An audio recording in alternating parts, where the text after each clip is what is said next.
ZYS 898, Rádio Justiça, Brasília. FM 104,7 MHz, 20 kW de potência. Uma emissora do Poder Judiciário do Brasil.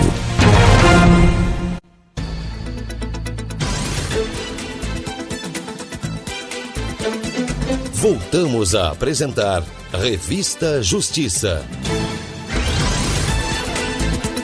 Estamos de volta para começar a terceira e última hora do Revista Justiça. Hoje é quarta-feira, dia 26 de abril de 2023. 10 horas e 5 minutos. Revista Justiça. Debate. Debate de hoje. Alienação parental, já que passamos ontem pelo Dia Internacional de Combate a essa prática. A data está na legislação brasileira desde o ano de 2010 e visa combater esse tipo de comportamento que é capaz de impactar a vida de crianças e adolescentes. Para começar, eu gostaria de apresentar um pouco mais sobre a lei brasileira que trata da alienação parental. Trata-se da Lei 12.318, do dia 26 de agosto de 2010, que define a alienação parental como a interferência na formação psicológica da criança ou do adolescente, promovida por um ou outro genitor ou alguém que tenha a criança ou adolescente sob sua autoridade, guarda ou vigilância para que repudie o outro genitor ou que prejudique, então, o estabelecimento ou a manutenção de vínculos com este. De acordo com o Instituto Brasileiro de Direito de Família, IBDFAM, a alienação parental é uma forma de violência psicológica e pode levar a consequências graves na vida dos filhos, como a depressão, baixa estima ou baixa autoestima e problemas de relacionamento. Infelizmente, as estatísticas mostram que esse tipo de violência ainda é bastante comum. Segundo dados do Conselho Nacional de Justiça, entre 2010 e 2020, foram registrados mais de 22 mil casos de alienação parental no Brasil. Vamos conversar sobre isso então com os nossos convidados e as nossas convidadas.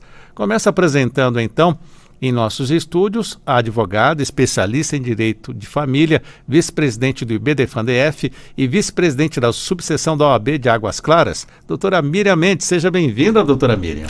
Bom dia, Sérgio. Bom dia a todos que nos escutam nessa manhã. Além da doutora Miriam, quem está contigo aí? Ah, tá a Esther. É a Estherzinha. Estherzinha que chega quando? Chega agora, em maio. Olha só. Seja bem-vinda também, Esther. Obrigada. Também está conosco o advogado civilista Tiago Ramos. Doutor Tiago, seja bem-vindo. Bom dia. Bom dia, Sérgio. Bom dia, ouvintes. Bom dia, Marcelo. Bom dia, Miriam. E também a advogada especialista em direito de família, também diretora do IBDFAN-DF, membro consultora da Comissão de Família do Conselho Federal da OAB, doutora Marcela Fursi, bem-vinda mais uma vez. Bom dia, Sérgio, bom dia aos nossos ouvintes, bom dia, doutor Tiago, doutora Miriam, para falar desse tema que é muito importante e que precisa realmente trazer maiores informações para a sociedade. E lembrando que você, ouvinte da Rádio Justiça, pode acompanhar ao vivo também pelo YouTube da Rádio Justiça com imagem aqui do estúdio da Rádio Justiça. Vamos começar explicando então, doutora Miriam, sobre contexto, como essa lei foi criada em 2010 e como ela funciona hoje, porque a impressão que nós temos foi que ela veio numa boa hora, mas depois parece que os valores foram invertidos com a aplicação da lei. Bom, Sérgio, para a gente entender um pouco o contexto, né, da nossa lei 12.318, o que acontece? Existe uma violência psicológica. A criança ela tem que ser vista em toda a sua totalidade. É o que estabelece o Estatuto da Criança e do Adolescente, o ECA. A Lei de Alienação Parental veio muito depois do ECA, porque, infelizmente, existe uma violência psicológica velada que às vezes não se percebe. E ao contrário que as pessoas pensam, é só pai e mãe que realiza a alienação parental. A alienação parental ela é realizada por aquele que às vezes detém a guarda. Pode ser um avô, uma avó, um tio, uma tia, que coloca aquela criança contra o pai ou contra a mãe e às vezes nem sabe que está fazendo uma alienação parental. Então a lei veio para proteger esse menor na sua totalidade, no seu aspecto psicológico. O que acontece com o passar do tempo? As pessoas acham que é uma coisa, às vezes não presta atenção, às vezes é banal, passa. O judiciário hoje, eu tenho observado, tenta ter um pouco mais de cuidado com laudos psicológicos, vendo todo o ambiente da criança, mas ainda a lei precisa melhorar em alguns aspectos, que eu acho que nós vamos conversar, eu acho que durante esse programa, de algumas alterações até que foram efetivadas em 2022, Porque antes a alienação parental poderia ser causa até de suspensão do poder familiar e hoje não é mais. Então, traz um retrocesso um pouquinho, porque dá uma sensação de impunidade para aquele que realiza a alienação parental. É uma lei bem polêmica, porque nós temos até um projeto na Câmara dos Deputados que prevê a extinção dela, e temos também até a questão que envolve peritos da ONU, apelando para que o novo governo revogue essa lei. A que se deve isso, na opinião da senhora, doutora Marcela? Sérgio, a doutora Miriam, ela falou muito bem com relação a como se deu, né? Como se iniciou essa lei, a importância dessa lei. E assim, a gente tem que falar de uma estrutura familiar muito grande, que antes o cuidado dos filhos era totalmente para as mulheres, a questão de guarda, antes não existia regime de convivência, existia era o termo de visita, que era um pai que visitava e tudo mais. Só que assim, na verdade, foi um movimento da sociedade, um comportamento da sociedade foi sendo verificado, que foi o quê? Foi exatamente essa violência moral e psicológica em desfavor das crianças, dos filhos, dentro dessa estrutura familiar, que acabou se dando um nome, que é o quê? Alienação parental. Só que esse nome, muitas vezes, também se questiona, por que alienação parental, né, sendo que não é apenas pelos genitores. Então, talvez uma alienação familiar, uma terminologia mais abrangente, então já entra aí, né? Quando a doutora Miriam também falou sobre é importante ver o contexto familiar, por quê? Eu gosto muito assim, direito de família é multidisciplinar, né? A gente tem que falar sobre isso. Então, se a gente não fala de psicólogos, a gente está falando errado. Então, eu gosto muito de citar os psicólogos. Eu cito a doutora Glízia Brasil, que ela é uma psicóloga e ela é parecerista do Tribunal de Justiça do Rio de Janeiro. E ela traz uma diferenciação no seu livro sobre psicologia jurídica, que ela fala assim, olha, tem a alienação parental, que é o ato realmente de separar um familiar dessas crianças. Tem a síndrome da alienação parental, que pode ser gerada, é uma doença, é um termo que um médico trouxe, que a partir de estudos de consequências de doenças psicossomáticas que apareceram nessas crianças e adolescentes em decorrência desse distanciamento do outro genitor ou familiares. Sim. Aí tem um ato de alienação parental, que é são atos, assim, é o ato em si mesmo. Por exemplo, não dar informação a respeito de saúde, educação, alteração de endereço, ficar falando mal, tirar o poder de fala daquele outro familiar, né, para aquela criança. E também tem, por exemplo, ambiente hostil, que na verdade é um ambiente que é propício à realização de atos de alienação parental. Então, se você vê que na verdade é assim, há um ambiente hostil, que podem haver atos, que então pode chegar a uma alienação, que pode vir a ser uma síndrome de alienação parental, mas não necessariamente. Então, cada caso é um caso, e você não pode colocar todos numa caixinha e dizer assim, olha, existe de fato uma síndrome,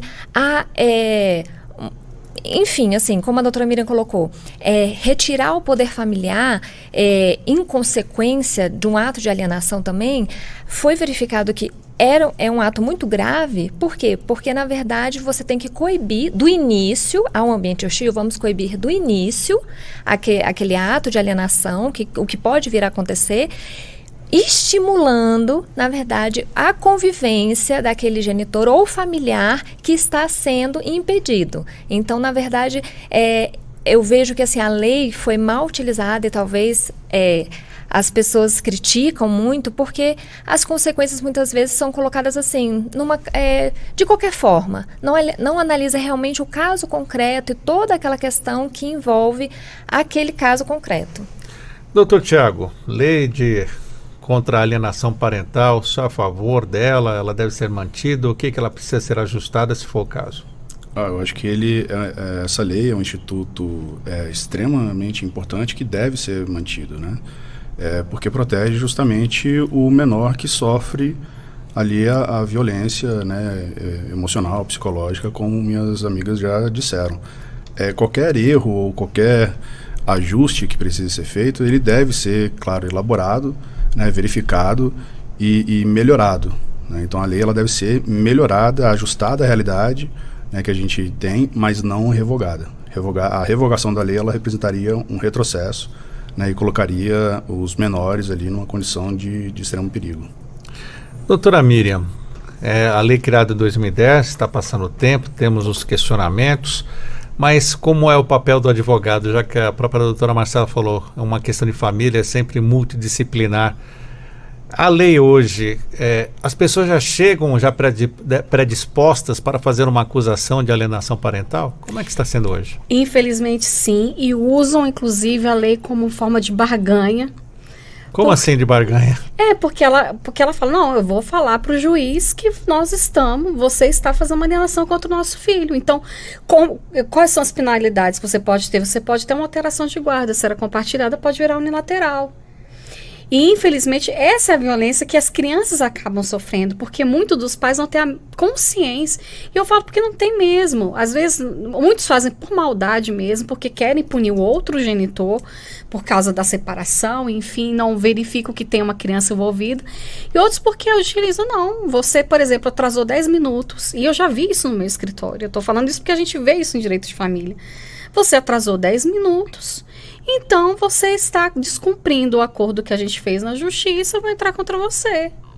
Então, são coisas pequenas que poderiam ser evitadas e acabam, infelizmente, usando a lei, que é uma lei que, como o nosso colega, inclusive, falou, ela é benéfica, não pode ser usada de qualquer maneira, que não pode ser revogada, como muitos, infelizmente, querem, mas que também muitos pais, muitas mães utilizam como se fosse motivo de guerra para punir o outro genitor.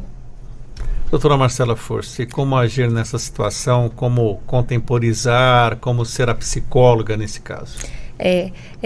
A gente fala assim, que advogado familiarista é um pouco psicólogo, mas dentro de um limite, né? Então, a gente sempre coloca assim, sempre indica os colegas psicólogos e tudo, mas o papel do advogado realmente é amenizar. Então, se você recebe um cliente que já vem com uma fala mais agressiva, eu quero acabar com o pai da minha filha, eu quero acabar com o meu ex, quero tirar tudo dele, eu acho que eu quero afastar ele do meu filho, porque ele faz mal pro meu filho. Então, você tem que acalmar aquele cliente e perguntar, por que você acha isso? Por que você vê dessa forma? O que aconteceu? Então, você tem que ser um apaziguador. Né? Até o Código de Ética da OAB fala sobre isso, que o advogado ele não tem que incitar o litígio.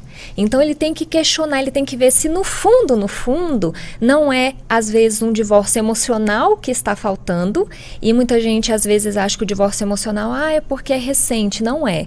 Em 2 anos de divórcio, em 3 anos, que podem vir a surgir algumas questões, aí quer, porque eu quero colocar no inglês, ele não quer colocar, então ele está alienando o nosso filho para não aceitar o inglês. Então, assim, e a doutora Miriam falou muito bem essa questão que muitas vezes, assim, no judiciário tem que deixar muito claro que você não entra com uma ação de alienação parental. Tá?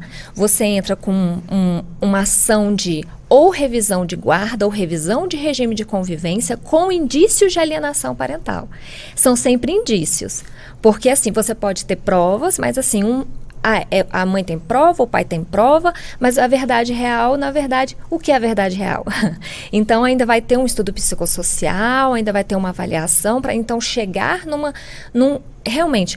Há uma alienação parental, há atos que acabaram acontecendo a alienação parental. Então, tem que, assim, o advogado ele tem que saber também a peça processual adequada e também a melhor forma de apaziguar dentro do processo também. E o senhor, como é que o senhor atua nessa pacificação de um casal, doutor Tiago? O que o senhor busca trazer para que o casal entenda que não é bem por aí, né? A alienação parental não pode ser usada de forma tão, assim, disseminada, tão genérica. Uhum. A doutora Marcela, ela resumiu bem, né? O advogado ele tem que ser realmente um apaziguador e muitas vezes a gente tem que ser realmente o filtro, né? O filtro e o fio condutor ali do litígio que está sendo instaurado. Né? Conflitos, litígios, discussões, desavenças, isso faz parte das relações humanas, né? Então isso vai existir em qualquer tipo de relação. No divórcio, né, na separação, muitas das vezes existem mágoas que não foram superadas, então é normal que esses litígios, essas desavenças apareçam com maior frequência. né? Então a gente tem que realmente saber filtrar para que a gente consiga realmente ver se há algum indício de uma alienação, de fato, né? Porque a alienação ela existe, ela acontece, daí a necessidade da manutenção da lei, ou se é apenas, né, como a doutora Marcela disse, uma questão mal resolvida, um luto ali da relação, se há, às vezes, um revanchismo, né, que acaba desembocando na má adequação, no mau uso da lei, né? Então o advogado ele tem que fazer esse filtro. Doutora Miriam, falamos muito sobre alienação parental, normalmente envolvendo os casais, né? Mas a lei é bem clara e fala que outras pessoas também de convívio com a criança, com o menor, também pratica isso.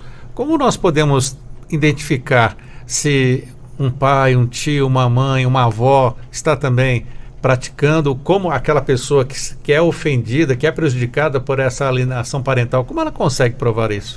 Pois é, Sérgio. A lei ela é muito clara, é aquele que detém a guarda. Então, não necessariamente é o pai e a mãe que realiza a alienação parental. Aqueles que convivem também com a criança, ou não? Na verdade, ele fala guarda. A lei específica é aquele que detém a guarda. Por quê? A guarda, ela pressupõe que você tem um poder maior sobre aquela criança. Porque você está cuidando dela, não é só estou vigiando por algum momento.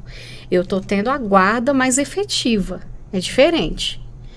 Então, às vezes, um avô, uma avó que detém a guarda daquela criança, ele está tendo um convívio maior com aquela criança. Então, é diferente, por exemplo, eu estou aqui com a doutora Marcela. Somos amigas, vamos supor. Eu estou passando alguns minutos com ela. É diferente de, por exemplo, não, a doutora Marcela, eu estou cuidando dela. Sim. Então, eu vou estar exercendo uma influência maior. Então, se essa pessoa está tendo uma influência maior sobre aquela criança, e as crianças vão estar... Gente, criança é uma esponja. Ela vai absorver tudo que o outro vai estar falando. Então, se eu tenho uma influência maior sobre ela, então, provavelmente, se eu estiver falando mal da mãe dessa criança ou do pai, essa criança vai começar a dar alguns indícios. Seja para a mãe ou para o pai, olha, minha avó, o meu tio começou a dizer que você não é legal. Então, começam a surgir provas assim. Você começa a ver o comportamento da criança. Olha, a vovó falou, o titio falou que o papai ele é ruim, ele não gosta de mim. Aí a pessoa, olha, mas da onde que você... Por que o vovô, o titio, a vovó falou isso pra você? Então, daí que você começa a pegar provas. Lógico, não é tão fácil. A alienação parental, na verdade, não é fácil. Ela vai ter vários requisitos, vai ter que ter um lado psicossocial bem apurado. E o nosso tribunal, ele faz um bom trabalho com relação a isso. Nós temos bons psicólogos que trabalham no tribunal e fazem um lado bem elaborado para escutar essa criança. É a partir daí que você começa a verificar os indícios de uma alienação parental vindo, seja do vô, da avó, do pai, da mãe, ou de outra pessoa que esteja com a guarda dessa criança. Doutora Marcela Força, ainda nessa questão familiar, já que a doutora Miriam deixou bem claro que é quem tem a guarda, mas essa influência de tios, tias, avó que não tem a guarda, mas que o pai e a mãe vai trabalhar e deixa a criança com essa pessoa. Sérgio, é muito importante a sua pergunta, e aí eu estou até aqui com o artigo 2º da Lei da Alienação, porque ele fala exatamente sobre a questão dos atos do que considera o ato da alienação parental. E no parágrafo único ele traz formas exemplificativas. Então, por exemplo, quando fala assim, realizar campanha de desqualificação da conduta do genitor no exercício da maternidade e paternidade. Qualquer um pode fazer isso. Às vezes a avó, às vezes até a babá. Assim, porque às vezes a babá tem aquele cuidado, realmente cuida daquela criança o dia inteiro. Então ela que é detentora e responsável por aquela criança e vigilância, né? Porque aqui fala vigilância naquele momento. Quando você fala dificultar o exercício da autoridade parental, geralmente é mais genitores. Geralmente, aí a gente tem que encaixar em cada ali inciso da lei, né? Por quê? Porque geralmente é a mãe que fala assim, olha, você tem que estudar. Aí chega o pai, aí assim, gente, pode ser alteração também, mas só tô dando um exemplo. E fala assim, não precisa de estudar não, a vida vai ser empresário, pra que estudo? Então assim, tira a autoridade daquela mãe que falou, olha, você tem que estudar. É mais ou menos um exemplo assim. Aí, por exemplo, omitir deliberadamente as informações pessoais relevantes. Aí também, se é um avô ou uma avó que viajou com essa criança, que vai passar maior tempo, um período com essa criança e esse adolescente, então assim, existe sim essa possibilidade, e digo mais, vou avançar só um pouquinho, Sérgio. Existe inclusive alienação parental inversa, que em 2016 teve um julgado do Tribunal de Justiça de Santa Catarina que declarou que houve houve uma alienação parental de uma irmã contra a outra da mãe. Como assim? Explica direito. Porque a lei, ela fala assim, da criança ou adolescente, mas houve uma aplicação da lei por analogia quando você coloca ali a pessoa idosa, no caso, ela era uma mulher idosa com Alzheimer, então um estado de vulnerabilidade. Então, pelo ato e pela forma, acabou se aplicando por analogia a lei para que fosse declarado que uma irmã, uma das filhas daquela senhora, impedia que a outra filha a visitasse, não dava informações de médico. E aquela senhora, além de ser idosa, que já é um estado de vulnerabilidade pela Constituição Federal, ela ainda tinha Alzheimer, então ela não tinha realmente como... Uma incapaz. Né? Não tinha como ela dizer assim, olha, eu quero ver essa filha, não quero ver essa filha. Então acabou sendo declarado isso, mas nesse caso concreto, a genitora faleceu, mas acabou se aplicando um dano moral realmente contra uma das irmãs por isso. E aí, avançando só mais um pouquinho, existe também a parte da autoalienação, que hoje muito se fala e que foi uma construção aí que a gente já viu ao longo dos anos, porque muitos pais ou mães, enfim, dizem que o outro está praticando alienação, não vejo meus filhos porque está praticando alienação. E muitas vezes eles se autoalienam.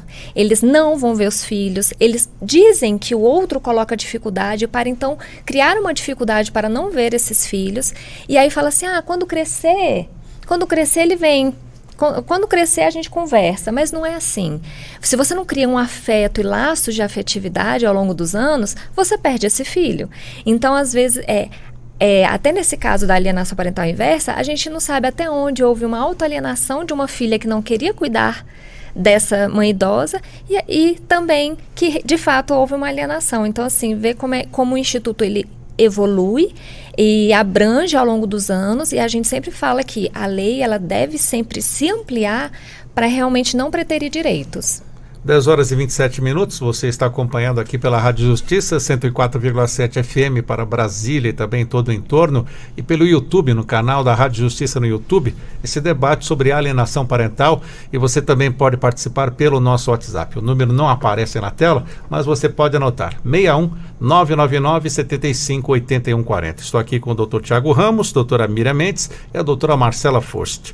Doutor Tiago Ramos, essa informação interessante que a doutora Marcela trouxe também sobre os casos de alienação parental. Então, não é só alienação parental de pai para filho?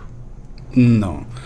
Também tem a questão dos avós, né? Porque a família, ela nunca é essa família perfeita, né? Família margarina, como a gente, né, costuma falar. E só existe realmente em novela, em filmes, séries, né? Em obras literárias. Na realidade, a gente vê que a conformação da família é muito mais complexa.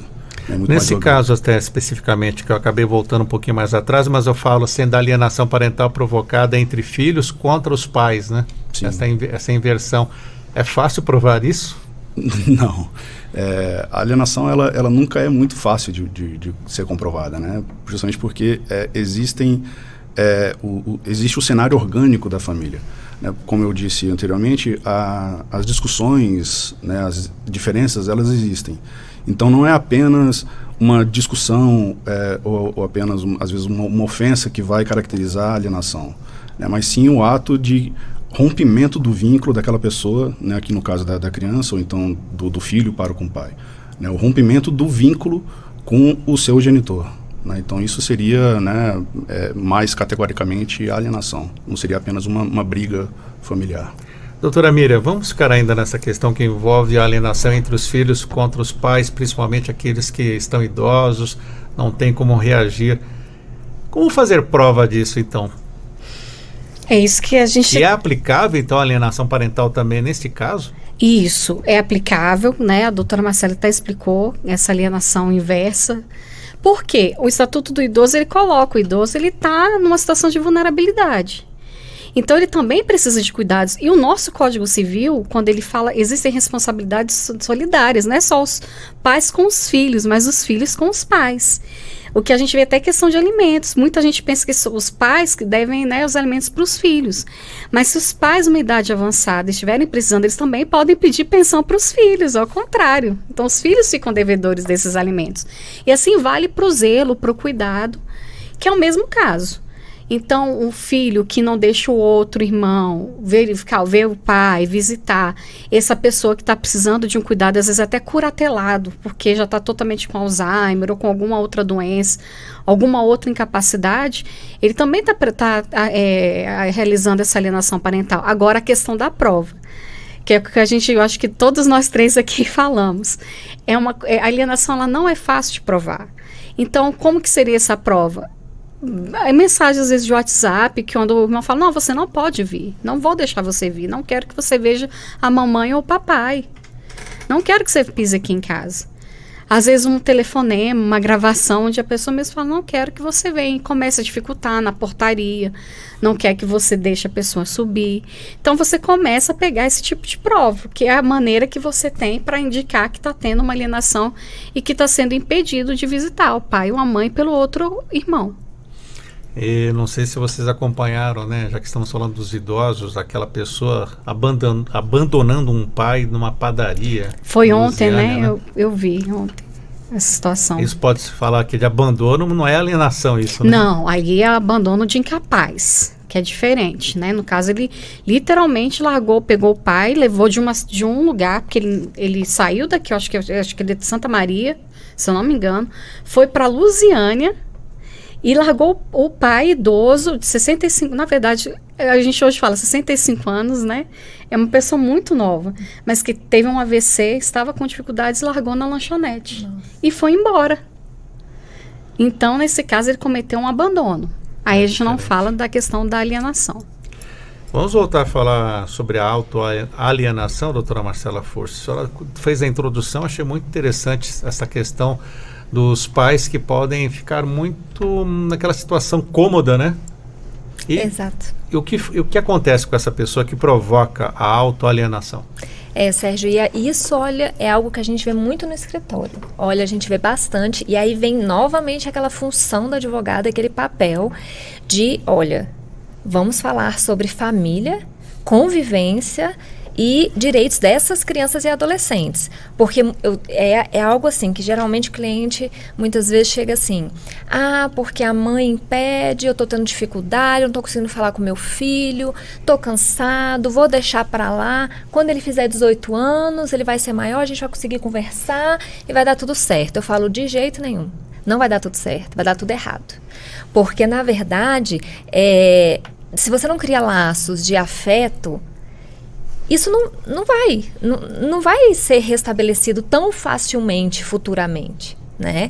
E até nessa questão dos idosos, olha, há uma reciprocidade. Veja como é difícil depois para um adulto que foi abandonado pelo seu genitor ser obrigado a cuidar desse pai por uma questão legal. Então, assim, porque já sempre cito ministra Nancy Andrighi, que fala que amar é faculdade, mas cuidar é dever. Então, cuidar, amando ou não, você vai ter que cuidar financeiramente de alguma forma. Então, essa autoalienação é muito fácil, é muito cômodo ficar jogando para o outro. Ela está alienando, ela é isso, ela está dificultando. Mas, então, assim, se de fato isso está acontecendo, lute. Veja os meios judiciais para isso, para que você realmente retome e não fique só, eu sou vítima. Então, assim, essa autoalienação também, ela tem que ser observada e muitas vezes para ser combatida até dentro do processo mesmo, né? Assim como uma forma de contra-argumentação. Doutor Tiago, e como é o momento do advogado quando vai defender um cliente que é acusado de forma injusta, que está praticando a alienação parental? Bom, é sempre interessante, né? Porque o advogado ele tem a função ali de defender a verdade, a justiça, né? Então, quando a gente se depara com uma questão como essa, eu acho que é até mais empolgante, né, trabalhar na causa, porque a gente está diante de uma flagrante injustiça, né? Mas obviamente ela não é uma ação fácil, né? A gente volta novamente lá para falar sobre as provas que a gente tem que constituir, porque a gente sabe dos malefícios tanto para o menor quanto para o genitor que está sendo acusado falsamente, né, de uma alienação. Os prejuízos são muito graves, mas é uma ação bastante delicada como qualquer outra, mas a gente sempre precisa ali de provas, de evidências, né, junto ali com laudos psicológicos, né, às vezes testemunho de professores, né, o respaldo da escola é bastante importante para evidenciar o comportamento da criança, né, se isso não seria também uma evidência da alienação, né, então a gente volta novamente para a questão da prova. Doutora Miriam, muito delicada essa situação, porque as pessoas normalmente vão com a raiva, com a emoção, e como faz o advogado para defender um pai, uma mãe que tem a guarda da criança contra até uma denunciação caluniosa, que é chamada muitas vezes, é isso? Um falso crime, exatamente. Como é feita essa defesa? O papel do advogado, acho que nós falamos aqui muito da questão de ser um apaziguador, né? E eu acho engraçado, a doutora Marcela falou, e é verdade, porque muitos clientes procuram a gente como nós fôssemos psicólogos. E não é o nosso papel, né? A gente vai até um limite. Então, o nosso dever como advogado, e isso eu sempre falo, e é o que eu pratico, né? Não é só questão de falar. Nós temos um estatuto de ética. Uma das coisas que primeira coisa a gente tem que fazer quando um cliente entra, seja de qualquer ação, quando ele entra pela sua porta, que documentos que você está me trazendo? Porque, igual como eu falei, às vezes a pessoa chega, no início da nossa conversa, eu até falei isso, às vezes um pai ou uma mãe usa a alienação parental como uma forma de tentar punir o outro genitor. Então, que provas que você tem, com base no quê? Que você está falando que ele está alienando, que ele está realmente falando mal de você, está botando seu filho contra você. O que você está entendendo por alienação parental? Porque às vezes a pessoa, chega, porque o pai não traz o filho na hora, ele não vem buscar. Isso não é alienação parental, isso são outras questões. Então, o que você tem? Ele está mandando o WhatsApp, o seu filho está chegando para você falando o que para você quando ele chega em casa? Da visita, né? Quando ele está com o pai ou quando ele está com a mãe, chega para o outro. Como que ele está sendo esse comportamento? Então, essa tem que ser a primeira postura do advogado. Não é chegar e falar assim, não, é isso mesmo, vamos ingressar. Primeiro que a chance de você ingressar com uma ação, seja para uma modificação de guarda, com pedido de alienação parental acumulado, vai ter um risco muito grande depois de você ter que pagar os honorários de sucumbência, perder, porque às vezes você que está falando que o outro cometeu alienação parental e quando for provar não tem nada disso. E às vezes na hora da contestação, quando a outra parte for fazer sua defesa e fala, não é assim, então agora eu quero danos porque eu estou sendo acusado.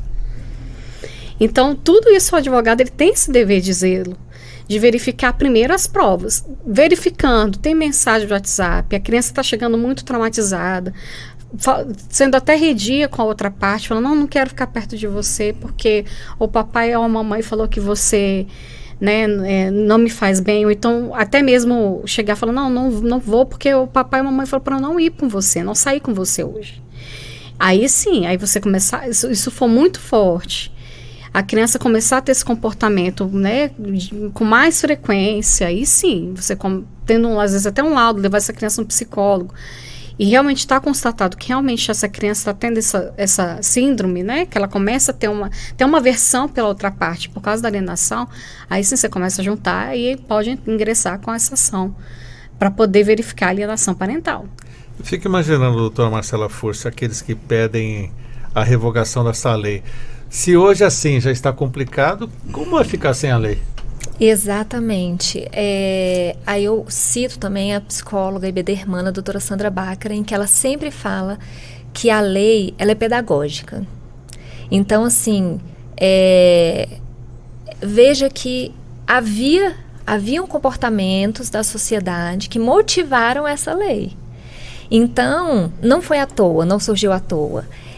Quem pede a revogação, e como o Dr. Tiago bem falou também no início, ao invés de, na verdade, querer modular, melhorar, vamos discutir, como houve no ano passado, em 2022, houve algumas alterações que melhoraram, visando melhorar, e quer que melhore mais? Vamos discutir mais ainda para melhorar, porque se com a lei já está assim, imagina sem a lei, né? Então, assim, o problema não é a lei, o problema é quem aplica a lei.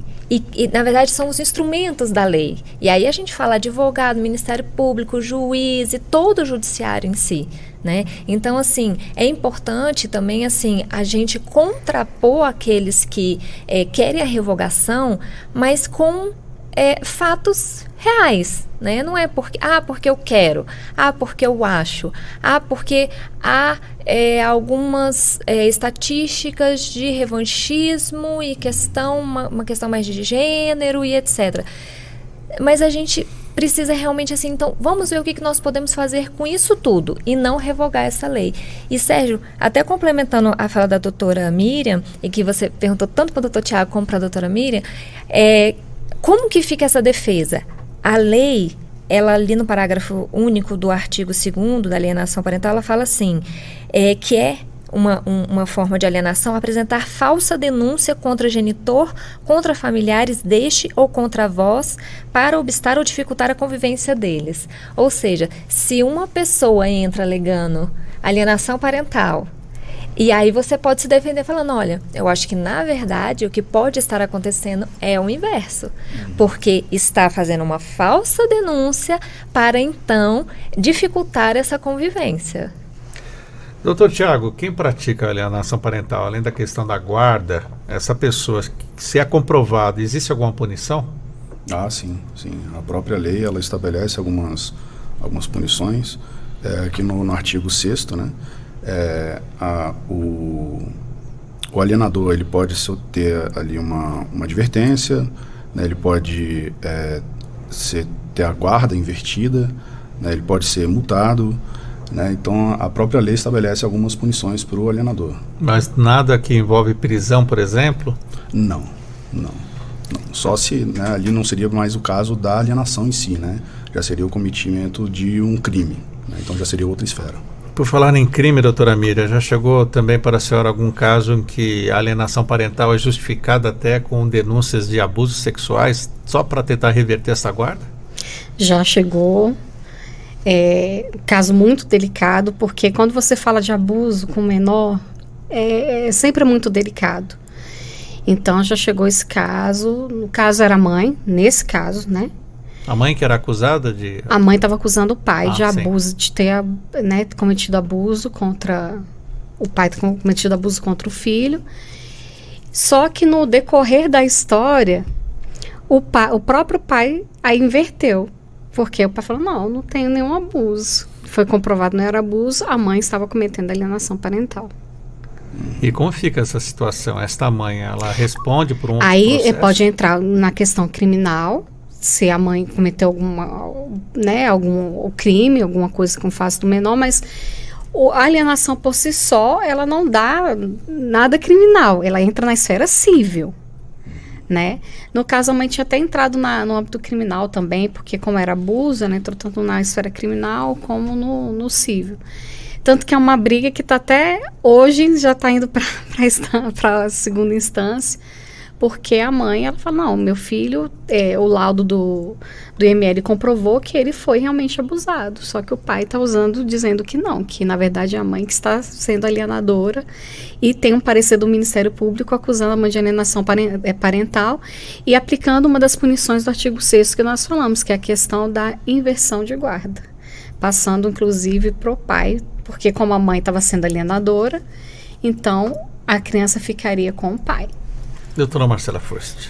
Sérgio, olha só como que fica essa criança no meio disso tudo, vivendo isso, escutando que meu próprio pai me abusou, escutando que, na verdade, talvez a mãe esteja abusando, que já aconteceu, para acusar aquele pai. E aí a importância dos nossos assistentes técnicos também, né, nos processos. Por quê? Porque, por exemplo, a doutora Sandra Bacra, ela fala muito sobre as falsas memórias de abuso sexual. Como é isso? É quando não existiu, mas há uma falsa memória que foi incutida, que foi criada. Porque a criança e adolescente é um ser em desenvolvimento. Como a doutora Miriam falou, é esponja. Então, o que ela ouve, às vezes cria na cabecinha, às vezes faz uma coisa lúdica para chamar uma atenção também, é uma forma de ser vista no meio desse conflito todo, e ela acaba confirmando. E aí a minha preocupação imensa, né, assim, no caos que vai ser esse adulto. Porque se de fato houve um abuso por parte da mãe ou do pai, se não houve, mas criou-se falsas memórias, e como que fica? Assim, por isso que, para mim, falar de alienação parental, o artigo 3º da lei, para mim, traz o melhor conceito, que é o abuso moral contra crianças e adolescentes. E nós queremos só que os adultos sejam os adultos, né, da relação, para evitar isso. Doutor Tiago, e a justiça, como ela trata esses casos de alienação parental? A denúncia chega, o juiz, a juíza vai ouvir quem? As crianças são ouvidas? O que elas dizem é levado em consideração? Sim, perfeitamente. Quando há uma denúncia, né, de alienação parental, o processo ele tramita em extrema urgência, né, em grau de prioridade. Então é ouvido o Ministério Público, as crianças, né, os menores ali, eles também são ouvidos pela equipe técnica, né, pelo corpo técnico ali, os assistentes técnicos, as partes envolvidas também são ouvidas. Então, justamente para ver se há de fato uma alienação parental ou se há só uma falsa acusação, né, como a gente já conversou aqui, ou se está sendo feito, está sendo manipulado, né, para que outro objetivo seja atingido. Doutora Miriam, um momento difícil esse, né? Como a justiça trabalha para conseguir ouvir, não contaminar as provas com a questão emocional? Porque realmente não é fácil, como nós falamos, quando você lida com criança, e ainda mais, né, com acusações, às vezes, muito pesadas, não é fácil. Então, por isso que eu elogio tanto o nosso tribunal, e ele é referência, nosso Tribunal de Justiça. A questão, realmente, o juiz geralmente ele não chega, porque existe uma coisa chamada, né, a tutela de urgência, que a gente às vezes pede, né? O que os juízes têm geralmente feito? Em vez de já dar é como se fosse uma liminar, de forma mais grosseira, antiga liminar, para o outro que está acusando, ou tomando alguma atitude mais precipitada, o juiz geralmente faz uma audiência, que a gente chama uma primeira audiência. Rapidamente marcada? Ela é rápida. Geralmente, eu tenho visto, não está demorando, às vezes, o máximo que demora quando você ingressa é 1 mês. Justamente para ouvir o ponto do pai, o ponto da mãe, e até mesmo conversar com essa criança. O juiz, às vezes, ele já manda, já vou de imediato para o psicossocial, para que o psicossocial já escute, veja essa criança, possa fazer um laudo. Só depois disso eu vou tomar alguma providência. Então, assim, a gente vê uma certa cautela do nosso judiciário aqui, para que não cometa nenhum tipo de injustiça ou alguma imprudência e prejudique nenhuma das partes, ainda mais porque com o menor envolvido, para que essa criança não seja prejudicada, que ela é a principal vulnerável ali na situação. Então, o nosso tribunal ele tem tido esse zelo para, então, só depois dessa, né, de ouvir, de ter um laudo. Então, então nós vamos ter, então, aí tem uma outra audiência, que aí se escuta testemunhas, se escuta, verifica outras provas, e o juiz, então, toma uma decisão, que aí ele vê, tá tendo uma alienação, vai precisar, então, uma mudança de guarda, vamos ver como vai ser esse lar de referência dessa criança agora, como que vai ficar essa situação, comprovando que tem ou não. Então, nesse ponto, eu parabenizo o nosso tribunal por essa prudência que, ultimamente, nós temos visto dentro das nossas varas de família. E dentro dessa vara de família, doutora Marcela, é um trabalho multidisciplinar também? Há outros profissionais envolvidos a serviço do TJ? Geralmente são psicólogos e assistentes sociais, né? Porque, além da importância de se ouvir a criança e os pais. É importante ver também quem mais, por exemplo, está na residência, né? Às vezes é importante ouvir madrasta, padrasto, os avós, né? Ver ali como é que, às vezes, aquele ambiente hostil, como foi citado ali, né? Que eu falei do livro da doutora Glícia, que ela fala sobre isso. Então veja que a escuta dessa criança tem que ser especializada, tem que ser por alguém técnico, um psicólogo, no caso, exatamente para entender que ela é uma criança. Então, ver até onde é a imaginação. Até que idade? Criança é até 12 anos e adolescentes é de 12 até os 18 anos. São ouvidos, assim, na verdade, qualquer idade, né? Assim, fala assim, não, é muito pequenininho, não vai ser ouvido. Depende. Porque, às vezes, é uma criança que, através de um desenho, através de uma brincadeira, os psicólogos vão saber fazer isso. Não vai ser o advogado, não vai ser o juiz, não vai ser o que trabalha dentro da vara.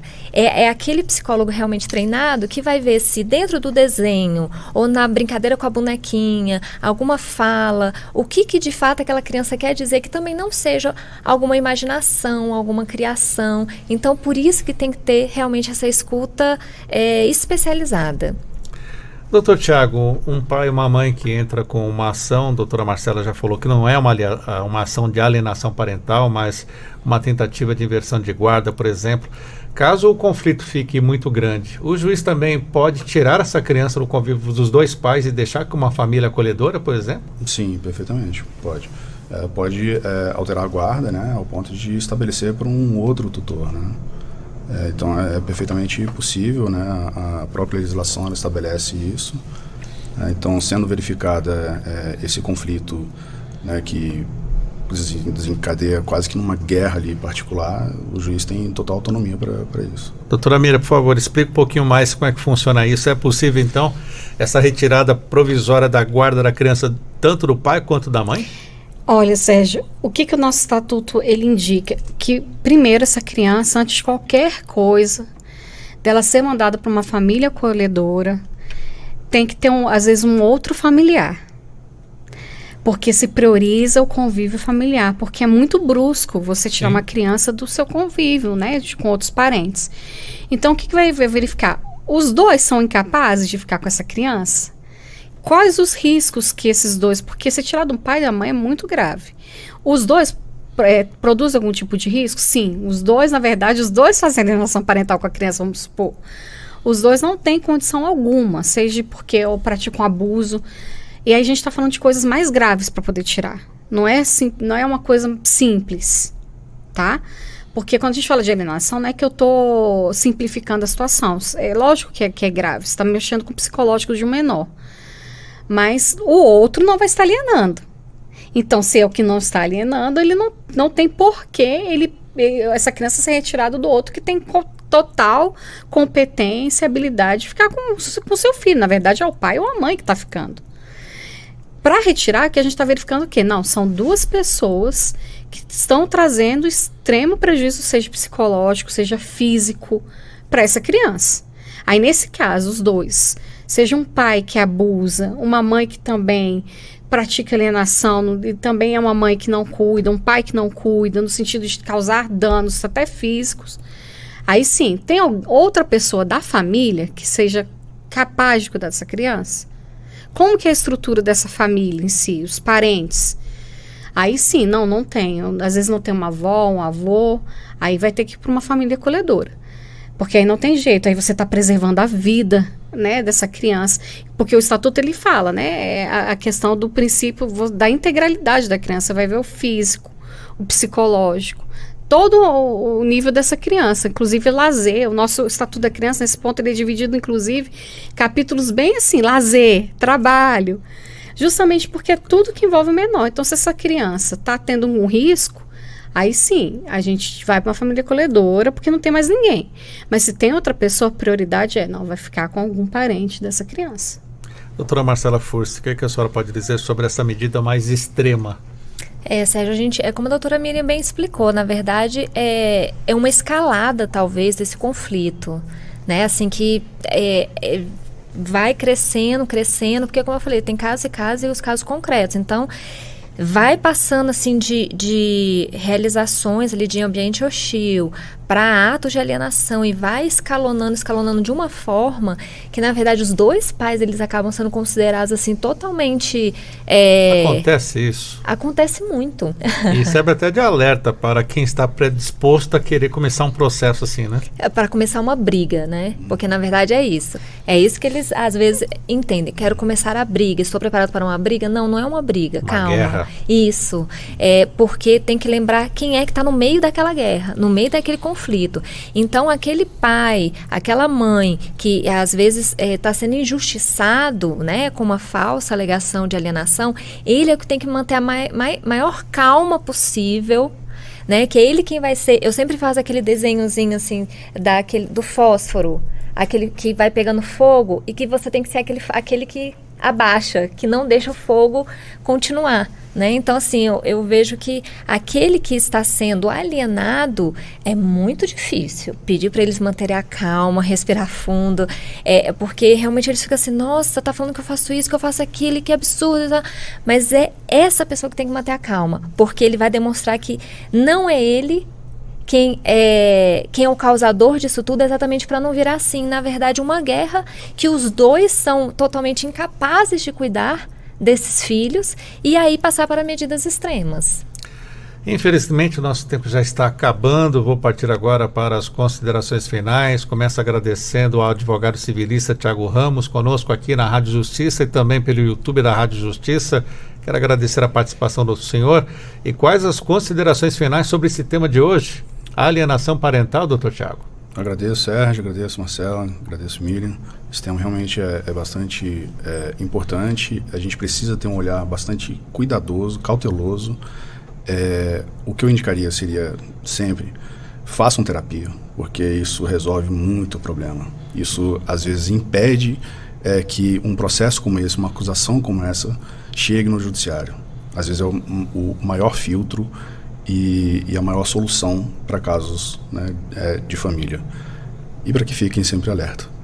Muito obrigado, doutor Tiago. Agradeço também a advogada, especialista em direito de família, vice-presidente do IBDFAN-DF e vice-presidente da subseção da OAB de Águas Claras, doutora Miriam Mendes. Muito obrigado por estar conosco, junto com a filhota aí que está para nascer. Muito obrigado pela filhota ter deixado a mamãe chegar aqui. E quais as considerações finais? Esther? Esther, isso, Sérgio. Eu que agradeço o convite, agradeço estarmos aqui nesse debate, aos meus colegas, doutor Tiago, doutora Marcela. E o que eu poderia dizer é o seguinte, um casal, infelizmente, às vezes não é para sempre. Mas um filho, ele é para sempre. Então, antes de qualquer medida, antes de falar qualquer coisa contra um pai, contra a mãe, contra o outro, não esqueça, ele vai ser sempre o pai ou mãe daquela criança. E o dano que você pode gerar naquela criança, ele pode ficar para sempre. Então, tomem cuidado, pai e mãe, com o que você fale do respeito do outro. A sua relação com o seu ex-cônjuge passou, não deu certo, infelizmente, não deu. Mas para a criança sempre vai ficar aquele pai ou aquela mãe. Então, preserve essa criança para que eles sejam adultos saudáveis. E é isso que eu deixo e, mais uma vez, muito obrigada. Nós que agradecemos. Agradeço também a advogada especialista em direito de família, diretora do IBDFAN-DF, membro consultora da Comissão de Família do Conselho Federal da Ordem dos Advogados do Brasil, doutora Marcela Furso. Obrigado mais uma vez por estar conosco. E muito se fala sobre as consequências, né, doutora Marcela, mas pouco se pensa sobre aquele adulto que passou por essa situação. Muito obrigado por estar conosco. As suas considerações. Muito obrigada, Sérgio. Muito obrigada, doutor Tiago, doutora Miriam. Para mim é um prazer estar aqui entre amigos. Sérgio, Tiago e Miriam. E falando sobre esse tema que é muito importante e as suas consequências. E Sérgio, assim, a gente fala que mundo nós queremos. Mas, na verdade, a gente tem que pensar o que nós podemos fazer pelo mundo. E um adulto que foi uma criança ou um adolescente que passou por isso tudo, que sofreu isso tudo, vai ter grandes dificuldades pessoais que geram impacto também na sociedade. Então, assim, o doutor Tiago falou perfeitamente, faça terapia, e eu falo, consulte sempre um advogado, né, para poder saber. Mas um advogado equilibrado também, né, porque aquele com sangue nos olhos também não vai levar a nada, Exatamente, né? Aquele advogado humanista, aquele advogado sistêmico, que tem uma postura realmente colaborativa, cooperativa, que tem toda essa visão multidisciplinar, que de outra forma, senão código de ética em cima desse advogado também, que é muito brigão, porque a gente diz que já está ultrapassado, né? Então, assim, Sérgio, parabéns por trazer esse tema tão importante de debate. Eu acho que a gente conseguiu trazer, assim, muita inovação acerca desse tema, né? Abrangendo um pouco além do que é a alienação parental, os impactos na sociedade e na vida das pessoas.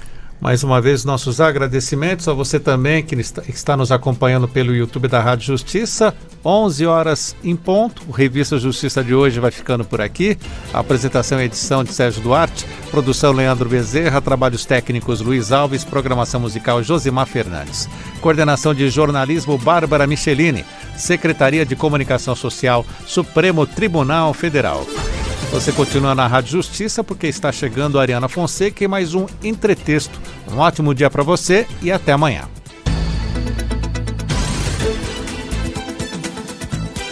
A Rádio Justiça apresentou Revista Justiça.